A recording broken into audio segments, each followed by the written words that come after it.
guys, happy International Yoga Day. ప్రతి year లాగే ఈ ఇయర్ కూడా పోర్ట్ ఎంప్లాయీస్ అందరికీ పోర్ట్ స్టేడియంలో అయితే యోగా డే అయితే సెలబ్రేట్ చేశారనమాట. సో ఈ ఇయర్ ఆల్రెడీ వైజాగ్లో చాలా పెద్ద ఈవెంట్ జరుగుతుంది యోగా ఆంధ్ర అని. అక్కడికి సీఎం, ప్రైమ్ మినిస్టర్, ఇంకా డిప్యూటీ సీఎం వీళ్ళందరూ వచ్చారు.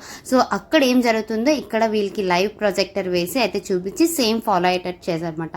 అండ్ ఎంప్లాయీస్కి అయితే యోగా చేయడం వల్ల ఎంత ఇంపార్టెన్స్, లైఫ్ స్టైల్ ఎలా మారుతుంది అనేది చాలా క్లియర్ ఎక్స్ప్లెనేషన్ ఇస్తారు. అండ్ అప్పుడప్పుడు వీళ్ళ డ్యూటీ దగ్గర కూడా కొన్ని యాక్టివిటీస్ అయితే చేపిస్తారు.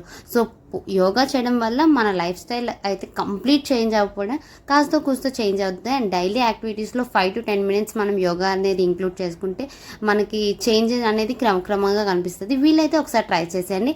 సరేలే, మన ఛానల్లో అయితే ఒక ఫుల్ లెంత్ వ్లాగ్ అయితే అప్లోడ్ చేశాను, చెల్లి పెళ్లి గోల సిరీస్. ఆ సిరీస్ అయితే కొంచెం చూసి హిట్ చేసేయండి. ఓకే గాయస్, ఈ వీడియోకి అంతే. Bye bye guys and stay tune.